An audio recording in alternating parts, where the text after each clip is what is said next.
პროექტი მესტუმრე 2019 წლიდან ხორციელდება და ახორციელებს ორგანიზაცია მაკა ჯორჯია, რომელიც მუშაობს შეზღუდული შესაძლებლობის მქონე პირებისთვის საქართველოში. ამაზე შეიძლება მოგვიანებით მეტიც ვისაუბროთ. პროექტი მესტუმრე, როდესაც ჩვენ დავიწყეთ და საწყისში მოვიკვლიეთ საქართველოში არსებულ ხანდაზმულთა სახლებში მცხოვრებ ხანდაზმულებს რა ესაჭიროებოდათ ყველაზე მეტად, რა სჭირდებოდათ, რა შესჭირდებოდათ ჩვენი მხარდაჭერა. და პირველი და ერთადერთი ალბათ რასაც ასახელებდნენ ისინი იყო სოციალიზაცია, ადამიანებთან სტაბილური ურთიერთობა და არა მხოლოდ ერთჯერადი სტუმრობები, რომელსაც ვახორციელებთ ხოლმე.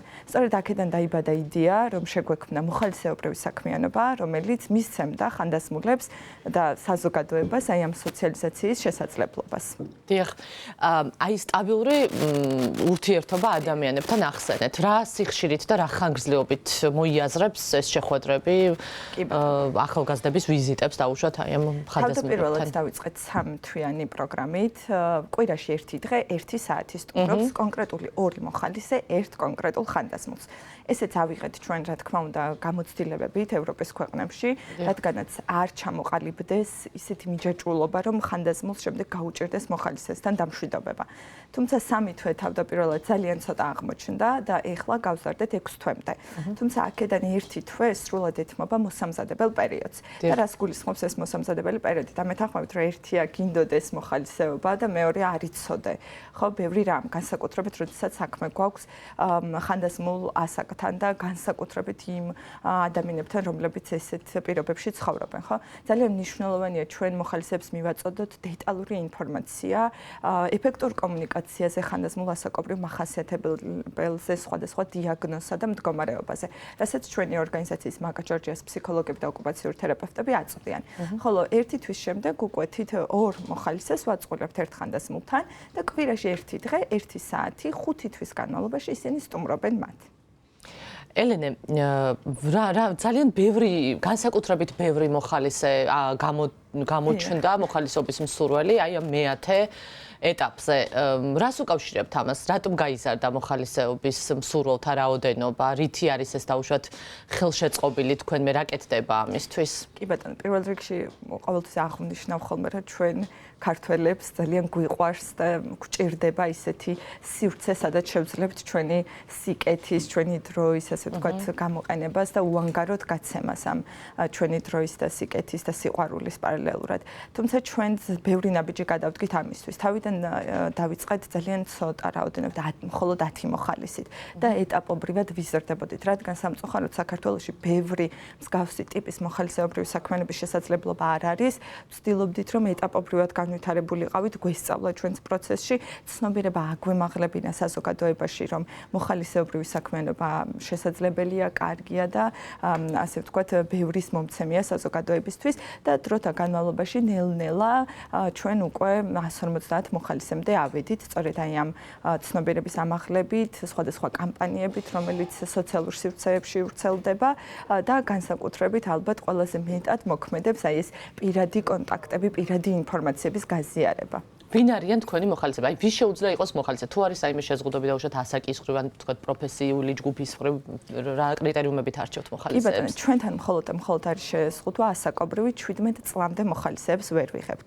ისევ სხვადასხვა სირთულიდან გამომდინარე. 17 წლის და ზემოთ უკვე ნებისმიერ მოქალაქეს შეუძლია მიიღოს ჩვენს პროექტში მონაწილეობა. საინტერესო არის, რომ აღვნიშნოთ, თავდაპირველად მოხალისეობრივი საქმიანობით დაკავებულები იყვნენ მხოლოდ პროფესიული ნიშნით, ვისაც ეხებოდა ან მუშაკები ან ფსიქოლოგები, მაგრამ დღეს ასაკობრივი კატეგორიაც არის, ყავდა 65 წლის, 70 წლის მოხალისეც და პარალელურად უყოლია მიგრანტი, ემიგრანტი მოხალისეებიც კი, რაც არ უნდა გასაოცარი იყოს. ამიტომ არანაირ პროფესიას, არანაირ ასაკს 17 წლის და ზემოთ არ აქვს შეზღუდვა ჩვენს პროექტში მონაწილეობისთვის. რადგან პროექტი მესტუმრე უკვე არაერთხელ ჩატარდა და შეგიძლიათ რომ მეტნაკლებად შეაჯამოთ ის შედეგები და ეფექტი, რაც მან გამოიღო, აი როგორი არის არის ეს შედეგები. როგორ აისახა ეს პროექტი ხანდაზმულების ცხოვრებაზე? კი ბატონო, დავესესხები თვითონ ხანდაზმულებს, რომლებიც ყოველი სეზონის დასრულების შემდეგ ჩვენ ვაკეთებთ შეფასებას პროექტის, რა თქმა უნდა, და უკავშირებს ვიღებთ ხანდაზმულებისგან და მათსავე სიტყვებს დავისესხებ, ასე ვთქვათ, რომლებიც ამბობენ და აღნიშნავენ, რომ ამ პროექტმა გაუჩინა მოლოდინის შეგრძნება. მოლოდინის რას გულისხმობ, რომ სამწუხაროდ მათ ცხოვრებაში ესე სიახლეები ბევრი არ ხდება და ის რომ მათ გაუჩნდათ მოლოდინი, რომ ორშაბათს ელენე ჩემთან მოვა პირველ საათს და 1 საათი ჩემთან იქნება, აი ეს და რაც უხანგრძლივებს მათ სიცოცხლეს.